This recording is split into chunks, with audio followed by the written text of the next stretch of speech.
Padma Vibhushan award వచ్చిందని తెలిసిన క్షణం నిజంగా ఏం మాట్లాడాలో ఎలా రియాక్ట్ అవ్వాలో తెలియని పరిస్థితి. మన దేశంలో రెండవ అత్యున్నత పౌర పురస్కారం పద్మవిభూషణ్ లభించినందుకు నాకు నిజంగా చాలా సంతోషంగా ఉంది. ఒక తల్లి కడుపున పుట్టకపోయినా నన్ను తమ సొంత మనిషిగా, మీ అన్నయ్యగా, మీ బిడ్డగా భావించే కోట్లాది మంది ప్రజల ఆశీస్సులు, నా సినీ కుటుంబం యొక్క అండదండలు, అలాగే నీడల నాతో ప్రతి నిమిషం నడిచే లక్షలాది మంది అభిమానుల ప్రేమ, ఆదరణ కారణంగానే నేను ఈ రోజున ఈ స్థితిలో ఉన్నా. అందుకే నాకు దక్కినటువంటి గౌరవం ఇది మీది.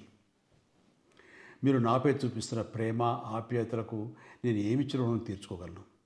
నా 45 ఏళ్ల సినీ ప్రస్థానంలో వెండితెరపై వైవిధ్యమైన పాత్రల ద్వారా వినోదం పంచడానికి నా శక్తి మేరకు నేను ప్రయత్నిస్తూనే ఉన్నా. నిజ జీవితంలో కూడా నా చుట్టూ ఉన్న ఈ సమాజంలో అవసరమైనప్పుడు నాకు చేతనైన సాయం చేస్తూనే ఉన్నా.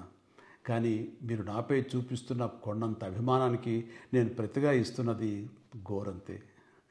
ఈ నిజం నాకు ప్రతి క్షణం గుర్తుకొస్తూనే ఉంటుంది, నన్ను బాధ్యతగా ముందుకు నడిపిస్తుంటుంది.